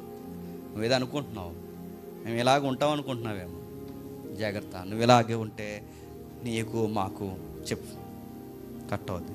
పౌలు గారు ఏమంటారు చెప్పిన? సంఘములో సహోదరుల గుంపులో ఎవడైనా కోపిష్టి కానీ, జారుడు కానీ, వ్యభిచారి కానీ, తాగుబోతు కానీ మీలో ఉంటే అట్టివాడిని మీలో నుండి చెప్పండి వేలేయండి. ఆ రోజు ఫినిహాసు సోలందించాడు. క్రొత్త నిబంధనలో మనకు ఆ రైట్స్ లేవు. మనం చేయాల్సినది నీకు మాకు చెప్పండి కుదరదు. ఎందుకంటే నీ పనికి మాలిన పనులకి, నీ పనికి మాలిన వ్యవహారాలకి సంఘమే పాడైపోయేలా. దయచేసి సెలవు. ఇంకా నెక్స్ట్ మరో వచనం చూద్దాం. క్రొత్త నిబంధనలో ధృవీకరిద్దాం. మత్తయి సువార్త త్వర ముగించుకుందాం. మత్తయి సువార్త 5వ అధ్యాయం 22వ వచనం చూడండి. మత్తయి సువార్త ఇక్కడ కొంచెం జాగ్రత్త. మీకు ఏ పెన్ ఉంటే ఆ పెన్నుతో అండర్లైన్ చేయండి. మత్తయి సువార్త 5వ అధ్యాయం 22వ వచనం. నేను మీతో చెప్పినది ఏమనగా, తన సహోదరుడి మీద కోపపడువాడు. విమర్శకుల్లో ఫుట్ నోట్ ఇచ్చాడు చూడండి. ఫుట్ నోట్, సహోదరుని మీద అన్నదానికి ఫుట్ నోట్ ఇచ్చాడు చూడండి. నిర్నిమిత్తం అనే పదం వాడుకలోకి తీసుకురండి. కారణము లేకుండా. ఏంటంట? సహోదరుడి మీద కోపడాలంటే ఏముండాలి? కారణం ఉండాలి. ఎదుటి వారి మీద కోపడాలంటే ఏముండాలి? కారణం ఉండాలి. ఇప్పుడు మళ్ళీ అడుగుతున్నాను, అది ఏ కారణం ఉండాలి? కేక్ ఎట్టలేదనా? రొట్టె ఎట్టలేదనా? చెప్పండి, ఏ కారణం ఉండాలి? న్యాయపరంగా ఉండాలి. న్యాయం అంటే ఏంటి? లోకల్ చట్టాలా? దేవుని చట్ట ప్రకారం, అంటే దేవుని న్యాయ వీధుల ప్రకారము నువ్వు కోపడు. అంటే నీ కోపానికి కారణం ఉండాలి. ఆ కారణం దేవుడే కారకమై ఉండాలి. అప్పుడు నీ కోపం ఏమవుతుంది చెప్పు? రైట్, పర్లేదు. నీ కోపంలో న్యాయం ఉంది. నీ కోపంలో ప్రతి పెంట గొడవకి నువ్వు కోపడుతున్నావు అంటే దేవుడు నిన్ను నిలదీస్తాడు. చెప్పు, అని దీనికి కూడా గొడవలు పెట్టుకుంటారా మీరు అని అడుగుతాడు. ఆయన నిన్ను నిలదీస్తాడు, ఆయన్ని నిలదీస్తాడు. ఎందుకంటే మీరు కోపం వలన మీరు చాలా ఉగ్రత పాత్రలుగా మారిపోతున్నారు. అందుకే దేవుడు అంటున్నాడు, మీరు కోపపడితే కారణం ఉండాలి. రెండవది, బైబిల్ మరో మాట కూడా చెప్పింది, కోపపడండి. ఆ కోపానికి మళ్ళీ ఒక టైం లైన్ ఉందంట. ఆ టైం వరకే కోపపడాలంట. ఏ టైం వరకు చెప్పండి? లైటింగ్ ఫెయిల్యూర్ అయ్యేంత వరకే. లైట్ ఫెయిల్యూర్ జరిగిందో చెప్పండి, భోజనం చేసి ప్రశాంతంగా మోకాలు వేసుకుని ఎవడి మీద అయితే కోపపడ్డామో వాడి కొరకు ప్రార్థన చేసి వాడిని పూర్తిగా దేవుడికి అప్పగించేసి ఆ విషయాన్ని మనం చెప్పండి మరిచిపోవాలి. ఎక్కడుందా మాట చూద్దాం. ఎఫెసీయులకు రాసిన పత్రిక ఆ టెక్స్ట్ అంతా చదువుదాం. ఎఫెసీయులకు రాసిన పత్రిక ఆ కింద వచనాలు కూడా. ఎఫెసీయులకు రాసిన పత్రిక 4వ అధ్యాయం 26వ వచనం నుండి కోపపడుడి. వెంటనే మనకు అమ్మాయి అనిపించింది కదా. కోపపడుడి, న్యాయపరంగా కోపపడుడు కానీ చెప్పండి పాపము చేయకుడి. దానికి మళ్ళీ షరతులు వర్తిస్తే అట కోపపడుడి కానీ చెప్పండి. అంటే కోపం మనల్ని ఎక్కడ తీసుకెళ్తాయి చెప్పండి? పాపానికి తీసుకెళ్తుంది. కోపపడుడు కానీ పాపము చేయకుడి. సూర్యుడు అస్తమించు వరకు మీ కోపము నిలిచి ఉండకూడదు. సూర్యుడు డౌన్ అయిపోతున్నప్పుడు మీలో కూడా ఏమి డౌన్ అయిపోవాలి? ఫైర్ తగ్గిపోవాలి. నీకు అలాగా ఫైర్ సూర్యుడు డౌన్ అయిపోయినా నీ ఫైర్ అలాగే ఉంటుందంటే చెప్పు. సూర్యుడైనా అస్తమించడు కానీ నీ కోపం అస్తమించడం లేదంటే నీకు రోగం ఉంది, చూపించుకో డాక్టర్కి. తగ్గట్లేదు నీకు, అయిపోయింది. ఇంకా ఆ రోజుతో నువ్వు ఇంకా తవ్వుకుని ఇంకా దాన్ని జ్ఞాపకం చేసుకుని ఇంకా దీనికి ఏ విధమైన సమర్థింపులు ఇచ్చుకోవాలి ఇవన్నీ నువ్వు ఆలోచిస్తున్నావంటే నువ్వు సూర్యుడు అస్తమించినా కానీ ఇంకా ఉంచుతున్నావంటే దాన్ని నువ్వేం చేసావు చెప్పు? పాపం చేస్తున్నావు. పాపం చేస్తే ఏమవుద్ది? కిందకి వివరిస్తున్నాడు చూడండి. చాలా విలువైన పదాలు ఉన్నాయి కింద. అపవాదికి సోడికి. నెక్స్ట్ ఆఫర్ ఏంటంటే మనకి బీపీ పోయింది చెప్పండి, షుగర్ అయిపోయింది, నెక్స్ట్ థైరాయిడ్ అయిపోయింది. అన్నిటికన్నా పెద్ద రోగం ఏంటి చెప్పండి? ఆడొస్తాడట. ఆడొస్తే ఎలా ఉంటాడు? ఆడొస్తే గట్టిగా అరుస్తాడా అని? ఆడొస్తే ఎలా ఉంటాడు? ఆడొస్తే ఎలా ఉంటాడు చెప్పనా? ఇక ఆడొచ్చిన లక్షణాలు ఎలా ఉంటాయంటే నువ్వు ఎదుటివాడిని అంతం చేయడానికి కూడా ఏమాత్రం ఇంచు కూడా ఆలోచించు. అపవాదిగా లక్షణాలు. నువ్వు ఎదుటివాడిని ఏ మంచిగా చూడలేవు. ఎందుకంటే పాపానికి అవకాశం ఇచ్చావు. పాపానికి అవకాశం ఇస్తే సాతానుగాడు నీలోకి వస్తాడు. వాడు వచ్చి నీలో కూర్చుంటాడు. నెక్స్ట్ ఇంకా కొనసాగుతుంది. దొంగలేడు వాడికి మీదట దొంగిలింపక ఆకలిగని వానికి పంచిపెట్టి వీలు కలిగి నిమిత్తము తన చేతులతో మంచి పని చేయొచ్చు కష్టపడవలను. అంటే నెక్స్ట్ ఇవన్నీ లింక్ అండి ఒకదానికి. పాపం, కోపం వలన పాపం చేస్తాం, పాపం వలన అపవాదిని పిలుస్తాం. అపవాదిగాడు వచ్చి మనలో కూర్చుంటే పని పాట మానేసి చెప్పండి ఎదుటోళ్ళ మీద సాడీలు చెబుతూ, ఎదుటి వాళ్ళని గుచ్చుతూ, ఎదుటి వాళ్ళని పాడు చేస్తూ చివరికి పూర్తిగా ఒకరోజు చెప్పండి సాతాన్లా మారతాం. ఆయన చూస్తే మనకి భయం అవుతుంది. పగలే ఏడు ఇలా ఉన్నాడు. వాడు ఆలోచనలు ఎంత క్రిమినల్గా ఉంటాయో, వాడు ఆలోచనలు కానీ వాడి నిర్ణయాలు కానీ వాడి సలహాలు, రే ఎలా అయితే తప్పే చేయని ఆడికి అలా ఉండాలి అంట. ఇలాంటి సలహాలు ఈడు ఎలా ఇస్తున్నాడు అంటే లోపల ఒకడు ఉన్నాడు. ఎవడు చెప్పండి?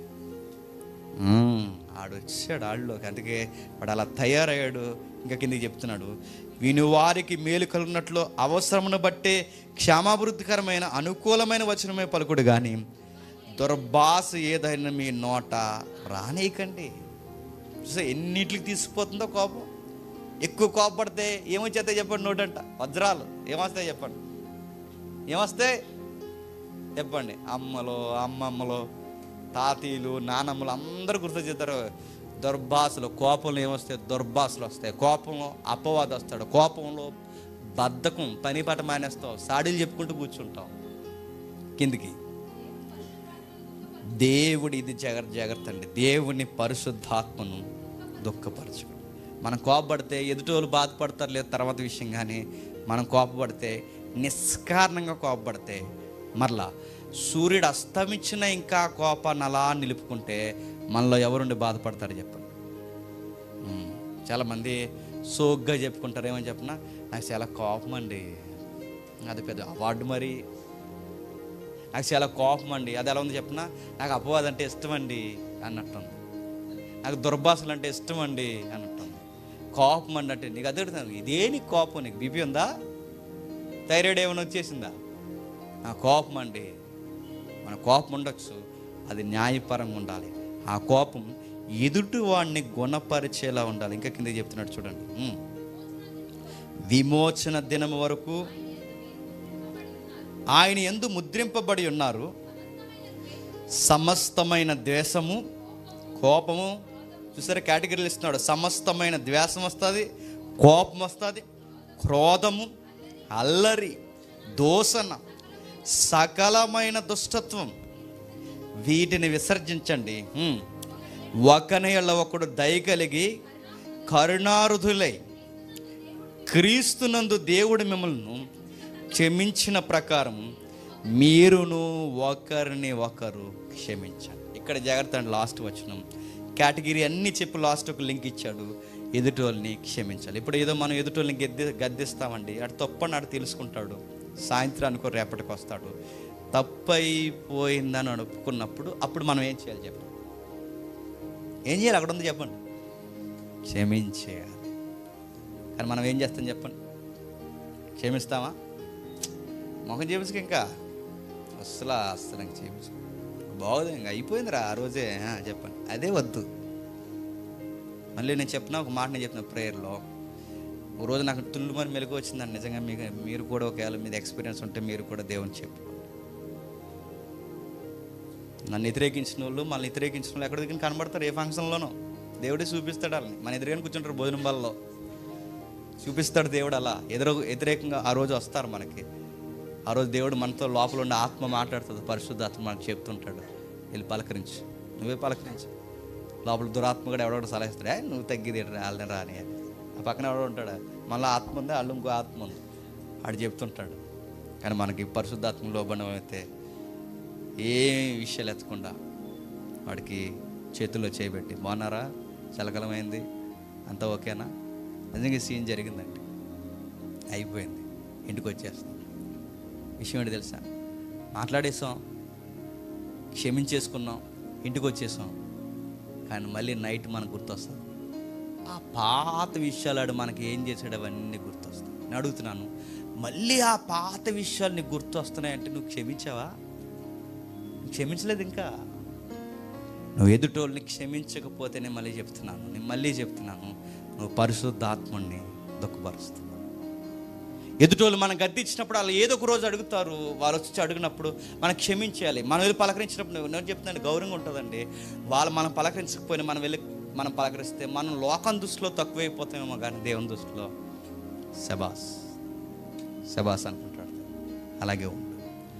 ఆ రోజు అక్కడితో ఆ విషయాన్ని విడిచిపెట్టేయాలి. నైట్ ప్రేయర్లో మనం ప్రేయర్ చేసి మనశ్శాంతికి పడిపోవాలి. మనకు మళ్ళీ దరిద్రం ఏంటి చెప్పినా, ఆ రోజు ఆడు అలా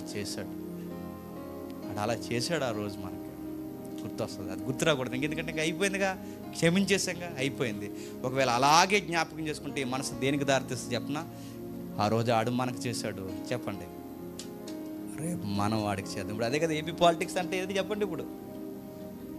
అప్పుడు వాళ్ళు పడగొట్టేశారు, చెప్పండి.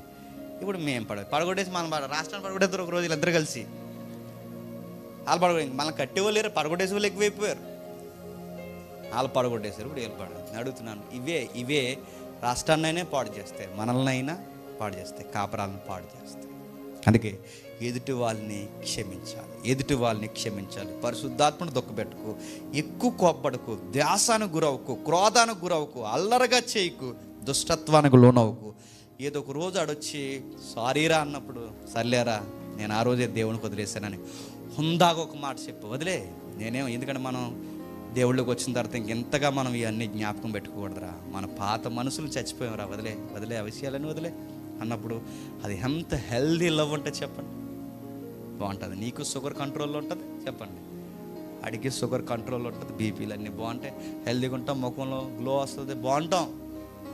సీరియస్గా మనం నిద్రపోకుండా అడుగుని సీరియస్గా ఆలోచిస్తుంటే కళ్ళ కింద లొట్టలు వస్తాయి, బ్లాక్ వస్తుంది, ముక్కులు వంకర పోతాయి, రకరకాలుగా ఉంటాం, బ్యూటీ పోతుంది. అందుకే హెల్దీగా ఉండండి. ఏదైనా గొడవ జరిగింది ఆ రోజంతా కోపంగా ఉండండి, సీరియస్గా ఇటు కోపంగా ఉండండి. సాయంత్రంగా స్నానం చేసేయండి, మంచి కర్రీ స్నానం చేయండి. ఆ రోజు స్నానం చేయండి, మంచి కర్రీ తెచ్చుకోండి, చక్కగా తినండి, ప్రేయర్ చేసుకోండి, మర్చిపోండి. సూర్యుడు అస్తమించాడు, నీ కోపం కూడా అస్తమించిపోవాలి. అయిపోయింది. వాళ్ళు మర్చిపోరు, ఎప్పుడో వస్తారు, మనం అన్నీ మర్చిపోతాం. ఎదురోజు కనబడతారు, పలకరించేస్తాం.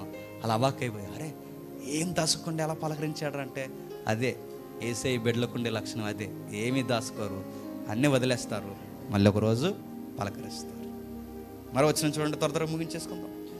కొలసీలకు రాసిన పత్రిక 3వ అధ్యాయం 3వ అధ్యాయం 13వ వచనం. ఇవన్నీ మనకు ఆజ్ఞలు.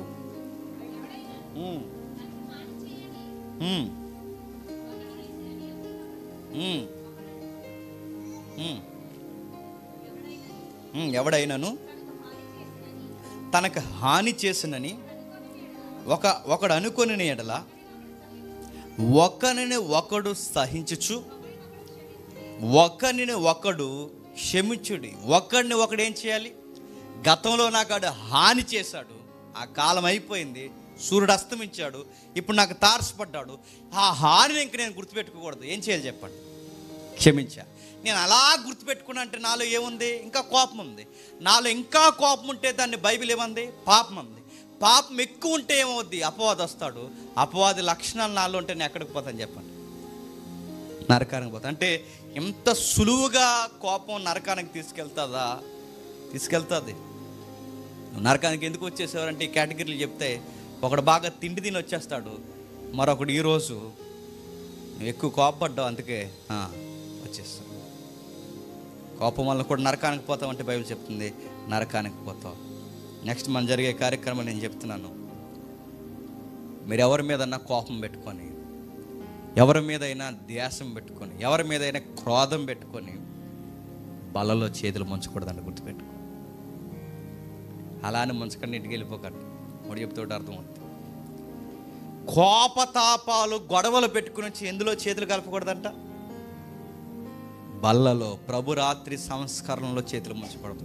ఎందుకంటే మీలో కక్షలు కలహాలు ఉండగా మీరు ప్రభురాత్రి భోజనం తీసుకుంటకు మీకు అర్హత లేదన్నాడు పౌలు. ఎదుటి వాళ్ళని క్షమించకుండా వచ్చి ప్రభురాత్రి భోజనం తీసుకుని, దేవా నన్ను క్షమించను నువ్వు ఎలా అడుగుతున్నావు? నువ్వు ఇతరులను క్షమించలేకపోతే దేవుడు నిన్ను క్షమించడు. అయిపోయింది, బాగుండరా అని చెప్పావు, వాడికి ఎక్కలేదు, వదిలే. దేవుడికి నువ్వు గుణపరచాలని చూస్తే వాడు గుణపడలేదు. దేవుడు ఎలా గుణపరచాలో వాడిని అలా గుణపరుస్తాడు. నువ్వు మాత్రం ఫైర్ అవ్వకు, వదిలే. వాడి సహవాసం ప్రమాదమా, కొంచెం దూరంగా ఉండాలి. ఇవన్నీ బైబిల్ మనకు నేర్పిస్తున్న పర్సనాలిటీ డెవలప్మెంట్ అంటారు, వ్యక్తిగత వికాసం అంటారు దీన్ని. ఆధ్యాత్మిక వ్యక్తిగత వికాసం ఇది మనం డెవలప్ చేసుకోవాలి. ఎక్కడ కోపపడాలో, ఎక్కడ కోపపడకూడదో, ఎంత తినాలో, ఎంత తినకూడదో అన్నీ బైబిల్ చెప్తుంది. నెక్స్ట్ వీక్ మనం చూస్తాం, ఫైనాన్స్ విషయాలు కూడా బైబిల్ చెప్తుంది. ధనము కూడా నరకానికి తీసుకెళ్ళిపోతుంది. ఇది కూడా సులువుగా చిక్కులు పెట్టు పాపమే. అందుకే మరో మాట చూద్దాం, చూడండి మరో మాట. ఫిలిప్పీలకు రాసిన పత్రిక 4వ అధ్యాయం చివరగా, ఫిలిప్పీలకు రాసిన పత్రిక 4వ అధ్యాయం, ఫిలిప్పీలకు రాసిన పత్రిక 4వ అధ్యాయం 6-7 వచనాలు. దేనిని గూర్చి నైట్ అంతా చింతపడిపోకు, ప్రతి విషయంలో ప్రార్థన విజ్ఞాపన చేయండి. ఇప్పుడు చెప్పండి, లాస్ట్గా నేను ముగించేస్తున్నాను. దీన్ని జయించాలి అంటే ఏం చేయాలి చెప్పండి? ఎక్కువ చింతపడిపోకండి, నైట్ అంతా ఆలోచించేయకండి, రాత్రి పగలు ఆలోచించేయకండి, దాని గురించి మీరు ఏంట్రా అని ఇబ్బంది పడిపోకండి. దానికి సొల్యూషన్ ఒకటే చెప్పండి, ప్రార్థన విజ్ఞాపనలు చేయండి. దేవునికి థ్యాంక్స్ చెప్పండి. దేవా దీని నుంచి నన్ను బయటికి తీసే. కృతజ్ఞత అంటే ఏంటి? థ్యాంక్స్ మై లార్డ్, ఈ యొక్క బలహీనత నుంచి నన్ను బయటికి తీసే ప్రభా. నాకు ఊరికే నిష్కారణంగా ఎదుటి వాళ్ళ మీద కోపంలో వస్తున్నాయి, ఆ కారణం కూడా నీకు న్యాయపరంగా అనిపించే కోపమేమీ కాదు. నా కారణాలు అంత బాగాలేదు, నాకు చిన్న చిన్న కారణాలకే ఎదుటి వాళ్ళ మీద నేను కోపపడిపోతున్నాను ప్రభా.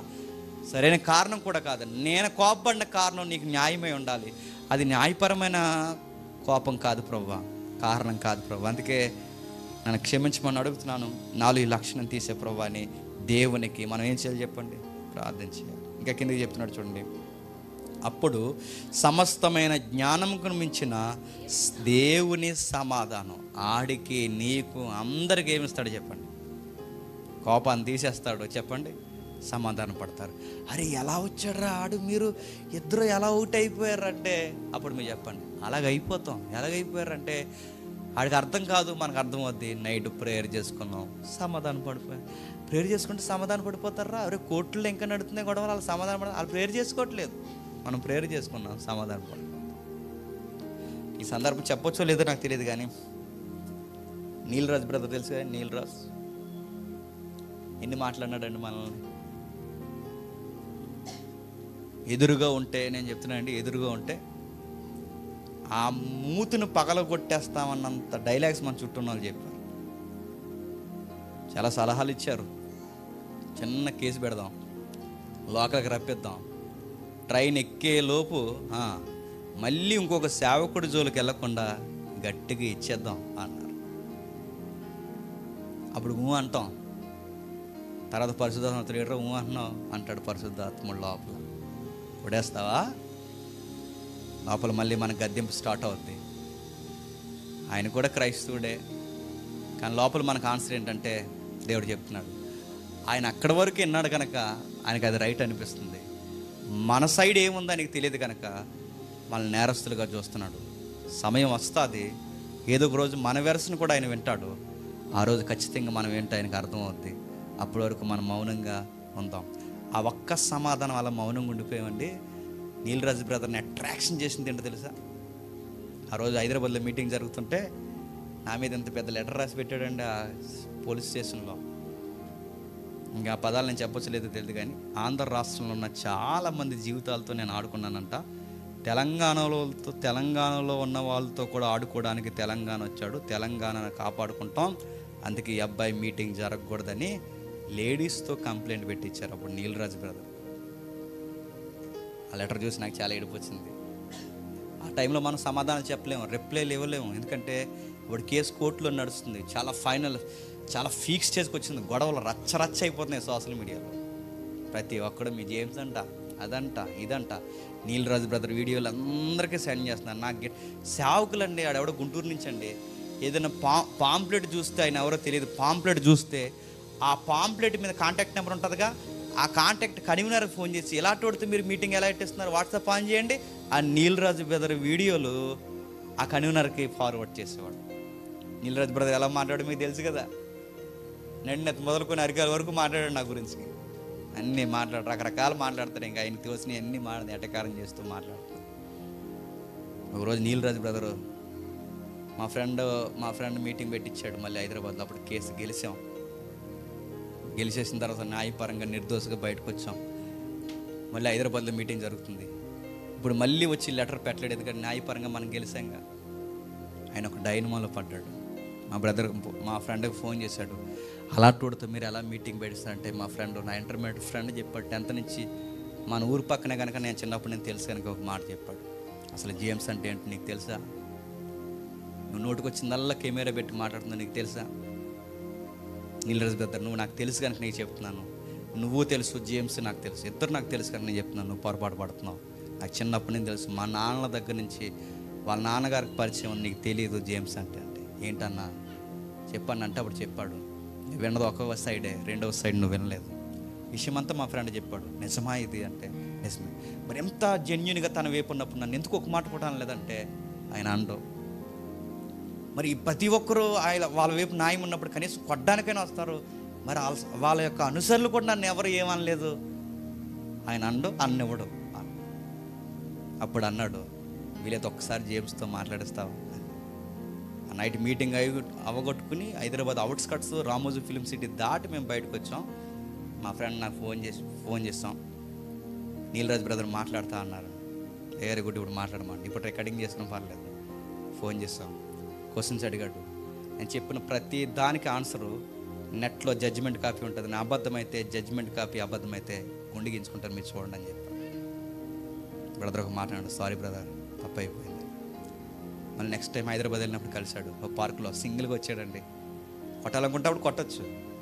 పక్కన కూర్చున్నాం, ప్రేమగా మాట్లాడడం, ఏమనలేదు. అప్పుడు అన్నాడు, మీ ఇలాంటి వాళ్ళు నేను చాలా బాధ పెట్టాను. అప్పుడు ఒక మాట అన్నాను, ఇప్పుడే లైవ్ ఇద్దాం అన్నాడు. ఇప్పుడు లైవ్ వద్దు. ఏ నోరైతే నన్ను చెడ్డ వ్యక్తిగా చిత్రీకరించిందో అదే నోటుతో ఇంకో 2 నెలల్లో నా కూతురు బర్త్డే వస్తుంది. ఆ బర్త్డేకి రా, నేను లవ్ ఫీస్ట్ ఇస్తా అన్నానుగా, ఆ లవ్ ఫీస్ట్కి రా. నా భార్యకి నాకు పుట్టిన నా బిడ్డ బర్త్డే జరుగుద్ది. ఆ రోజు నీకు ప్రేమ ఇస్తాం, మా ఏదిక మీద నీకు ఒక స్థానం ఇస్తాం. ఆ నోటుతోనే నా ప్రజలందరూ చూస్తుండగా, ఈ ప్రపంచమంతా చూస్తుండగా, ఈ బ్రదర్ని నేను అన్యాయంగా నన్ను ఒక్క మాట చెప్పు, ఎక్కువ వివరణ వద్దు, ఒకే ఒక్క మాట చెప్పు. నీకు ఏది చెప్పాలనిపిస్తా చెప్పు, నువ్వు ఎలా చెప్పాలనుకో నేను చెప్పను, నీకు ఏది చెప్పాలనిపిస్తా చెప్పు అన్నాడు. ఒకే మాటతో వచ్చాడు. నేను ఈ జేమ్స్ కోసం ఇంత దూరం నేను రావడానికి కారణం, నేను చాలామంది సేవకులు నన్ను కేసులు పెట్టారు, ఇబ్బందులు పెట్టారు, లక్షల రూపాయలు తినేశారు, కానీ ఈ సేవకు నన్ను ఏమన్నదా ఒక్క కారణం వల్ల నేను ఇక్కడికి వచ్చానని ఆ రోజు వచ్చి సాక్ష్యం చెప్పాడు. ఈ రోజుకి మనకు యూట్యూబ్లో ఉంటుంది, మీరు చూడండి. మనం అలా దేవునికి అప్పగించి ఉండిపోయాం అనుకోండి, మండు పొట్టున్న వాళ్ళు కూడా వచ్చి ఒకరోజు క్షమాపణ చెబుతారా అంటే చెబుతారు. మీరు నీలరాజు బ్రదర్ డిబేట్ వీడియోలు చూడండి, ఉంటాయి. ఏబిఎన్ ఛానల్లో కూర్చుని ఒక పాస్టర్తో ఏబిఎన్ ఛానల్లో గొడవాడుతుంటాడు నీలరాజు, మీరు చూసారు లేదో. నాకు ఆ వీడియో చూస్తుంటే అనిపించింది, ఇలా టోడా మనకు క్షమాపణ చెప్పిందని. మీరు చూడండి కావాలంటే. ఇలా టోడు ఎలా క్షమాపణ చెప్తాడంటే, ఇలా టోడు కాదు, సౌలు లాంటి వాడినైనా దేవుడు చెప్పండి. అనని ఆయన పేరు ఎవరు, సౌలు వెళ్తాడు కదా, సౌలు వెళ్ళి బాప్టిజం తీసుకుంటాడు ఎవరి దగ్గర,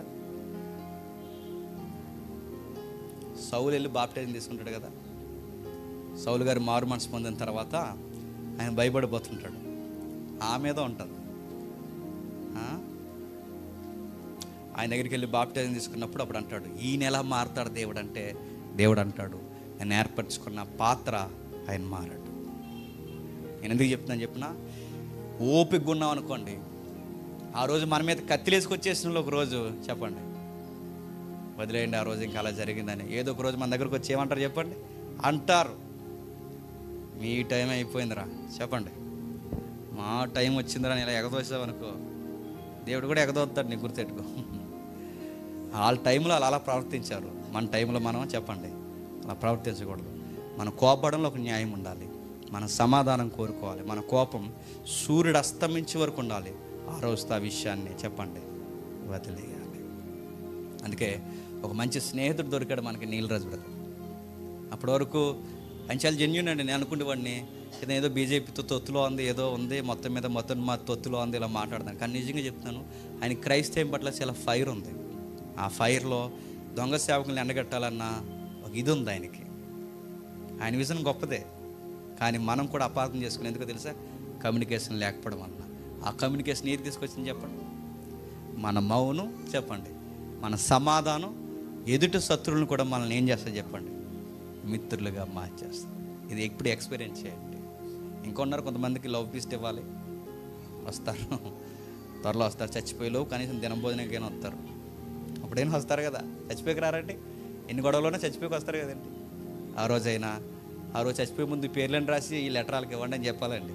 వీళ్ళు ఇంకా సమాధానం పడలేదు, నా సైడ్ నుంచి ఏ ప్రాబ్లం లేదు, ఆ సైడ్ నుంచి వాళ్ళని సమాధానం పడమనండి. లాస్ట్ దినభోజనాలకు వచ్చినప్పుడు అది రాసే చచ్చిపో. నెక్స్ట్ మరో వచ్చిన చూడ ముగించేసుకుందాం. కొరింథీయులకు రాసిన 2వ పత్రిక, ఇదే చివరిది ఒట్టే చెప్తున్నాను. కొరింథీయులకు 2వ పత్రిక 10వ అధ్యాయం 5వ వచనం చూడండి.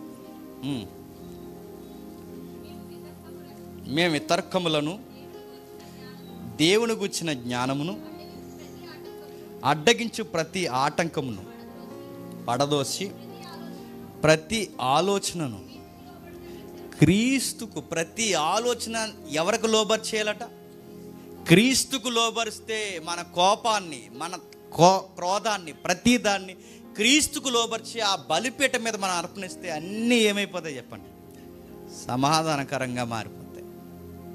శిష్యుల బృందాల్లో కోపిస్తున్నాడు ఎవరు చెప్పండి, పేతురు గారు ఎంత కోపం అండి ఆయనకి. ఆయన కోపం వస్తే పోలీసు వాళ్ళు చెవులే నరికేస్తాడు, కోపం వస్తే ఇంకేం గుర్తురాదు ఆయనకి, నరికేయడమే గుర్తొస్తుంది ఎవరికి చెప్పండి.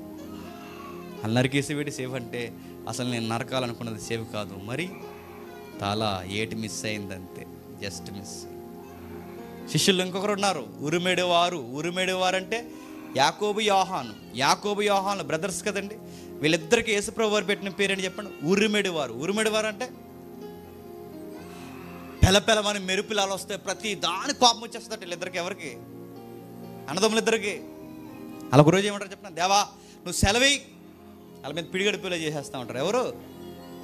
నువ్వు సెలవి, ఒకసారి మాకు ఆ అవకాశం, ఆ పవరి వాళ్ళని ఏం చేస్తామో చూపిస్తూ ఉంటారు. అంటే యాకోబు యోహానులకి చాలా కోపం ఎక్కువ, పేతురికి చాలా కోపం ఎక్కువ. తర్వాత వీళ్ళు ఎలా అయిపోయారు చెప్పండి, మిక్కిలి సమాధానకరంగా అయిపోయారు.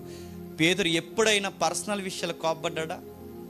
పేతురు ఒకే ఒక విషయంలో కోపపడతాడు, అననీయ సప్పీరా విషయంలో. మీరు పరిశుద్ధాత్మను దుఃఖపరుస్తున్నారు అంటే, ఇప్పుడు పేతురు కోపడంలో ఎవరిని కారణం చేసుకుని కోపపడుతున్నాడు చెప్పండి? పరిశుద్ధాత్మని దుఃఖపరుస్తున్నారు, మీకు మీరే ఉత్తరవాదులు, నాశనం అయిపోతారన్నాడు అంతే. యాకోబు యోహాను కూడా కోపడ్డారు, అరే విగ్రహాల జోలికి పోవద్దు, బలర్పించిన వాటి జోలికి పోవద్దని.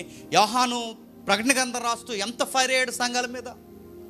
ప్రభు యొక్క ఆవేశాన్ని దర్శనంగా తన ఎంత పెద్ద గ్రంథాన్ని రాశాడు, ఆ రోజు దర్శన గ్రంథాన్ని. యాకోబు అపొస్తలుల కార్యములో ఇదిగో ఒక పత్రిక పట్టుకెళ్తాడు అన్యుల దగ్గరికి. ఆ పత్రికలో సిఫారసు పత్రికలు అంటారు. ఆ పత్రిక పట్టుకెళ్ళినప్పుడు యాకోబు పట్టుకెళ్ళి ఒక మాట ఉదారంగా ఒక వివరణ ఇస్తాడు. ఆ వివరణ ఏంటో తెలుసా? ఇదిగో మీరు విగ్రహాల జోలికి, బలిగా అర్పించిన వాటి జోలికి పోకండి, దేవుడికి ఇవి నచ్చు, జాగ్రత్త అని చెప్పాడు. వాళ్ళ కోపపడడంలో వాక్యం ఉంది, వాళ్ళ కోపపడడంలో న్యాయం ఉంది, వాళ్ళ కోపపడడంలో దేవుని ఆజ్ఞ ఉంది, వాళ్ళ కోపపడడంలో పరిశుద్ధాత్ముడు ఉన్నాడు, దేవుని మనసు ఉంది. మనం కోపపడడంలో కేకులు ఉన్నాయి, భోజనాలు ఉన్నాయి, చెప్పండి, గోంగూర పచ్చడి ఉంది, ఇవి మన గొడవలు. సరుదుల కోసం గొడవలు, మన కోపాలు ఇవి. సరుదుల కోసం గొడవలు, ఇవి గొడవలు, మన గొడవలు. అకౌంట్ల కోసం గొడవలు, ఇవి మన గొడవలు. మన గొడవలు దేనికి సంబంధించి ఉండాలి తెలుసా? మన గొడవ అయినా, మన కోపమైనా, మనది ఏదైనా ఎదుటి వాడిని గుణపరచడానికి దేవునికి సంబంధించే ఉండాలి. అప్పుడు మన కోపం న్యాయపరమైన కోపం. అంటే కోపంలో న్యాయం ఉంది, చెప్పండి, అన్యాయం ఉంది. నీ కోపం న్యాయమైనదా, అన్యాయమైనదా? ముగించేస్తున్నాను. కోపం నరకానికి తీసుకెళ్తుందంటే ఖచ్చితంగా సులువుగా నువ్వు మందు తాగకపోవచ్చు, వ్యభిచారం చేయకపోవచ్చు, సినిమాలు చూడకపోవచ్చు, కానీ కోపం ఉందా, అది చాలు నేను నరకాన్ని తీసుకుపోతుంది. ఇన్ని మానేసావు కానీ ఏం మానలేదు చెప్పు. సూర్యుడు అస్తమించిన ఆ కోపాలు, ఎదుటి వాళ్ళ మీద నువ్వు పెట్టుకున్న కోపాలు పాలు చూడు, అది చాలు, నువ్వు నరకానికి పోతావు. వచ్చే వారం ఏ రోడ్డు చూద్దాం, ప్రార్థన చేసుకుందాం. ప్రేమగల తండ్రి, కృపగల దేవుడు తండ్రి, కొన్ని భాగాలుగా తండ్రి సులువుగా సిక్కులు పెట్టే పాపాల గురించి మేము ఆలోచిస్తున్నాం. అసూయ దగ్గర నుంచి ఈరోజు కోపం దాకా వరకు ఇవి తండ్రి మాలో ఉన్నాయి, అడుగడుగు నాకు కనబడుతున్నాయి. ఎదుటి వారిని క్షమించలేనంత తండ్రి కోపాలు మాకున్నాయి. సమాధాన పడాలన్న తండ్రి మనస్సు లేనంత కోపాలు మాకున్నాయి. ఈరోజే తండ్రి మేము ఒప్పుకుంటున్నాం దేవా, ఒక తెల్లటి పేపర్ మేము తీసుకుని తండ్రి ఆ పేర్లు మేము రాసుకుని నేను పూర్తిగా మేము క్షమిస్తున్నామని తండ్రి ఈరోజు సూర్యుడు అస్తమించినప్పుడే నీ ప్రార్థనలో పూర్తిగా మా హృదయాల నుంచి వాళ్ళ పేర్లు తీసేస్తాం తండ్రి. మా సైడ్ నుంచి ఏ తప్పు లేదు దేవా, వాళ్ళ సైడ్ నుండి తండ్రి క్షమాపణ అడిగే ఆ లక్షణం వాళ్ళకి లేనప్పుడు తండ్రి అది మీకే మేము అప్పగించేస్తున్నాం తండ్రి. మీరే వారిని గుణపరచండి, మీరే వారిని బాగు చేయండి. ఒకవేళ ఈ రోజుకి మా కోపంలో సమర్థించుకునే లక్షణాలు ఏమైనా ఉంటే తండ్రి క్షమించండి, ఆ లక్షణం తీసివేయండి. నిష్కారణమైన కోపాలు తండ్రి, కారణం లేని కోపాలు మాలో ఉంటే తీసివేస్తండి. అందరితో సమాధానంగా ప్రేమగా ఉండే తండ్రి నడిపింపు మాకు దయచేయండి తండ్రి. కోపపడిపోయి ఎదుటివారి పట్ల తండ్రి రెక్లెస్గా తండ్రి మేము ప్రవర్తించి ఇదేదో పెద్ద గౌరవం తండ్రి, ఏదో ఒక అవార్డు ఇచ్చిన లక్షణాల్లో తండ్రి మేము ఫీల్ అవుతే అది ఖచ్చితంగా నరకానికి తీసుకెళ్ళిపోయే ప్రవర్తనే తండ్రి. ఎదుటి వాళ్ళని తక్కువ చేసి తండ్రి ఎదుటి వారిని తండ్రి కాళ్ళ కింద పెట్టుకోవాలన్న ఆలోచనలన్నీ తప్పుడు ఆలోచనలు తీసివేయండి, గుణపరచండి. అందరితో సమాధానంగా, అందరితో ప్రేమగా ఉండడానికి తండ్రి నడిపిస్తారని కోరుతూ అన్నిటినీ తండ్రి సమాధానపరుస్తారని అర్థిస్తూ ఈ నడిపింపును, ఈ ప్రార్థనని క్రీస్తు నామమున సమర్పిస్తున్నాం తండ్రి. అలాగే ఉండండి.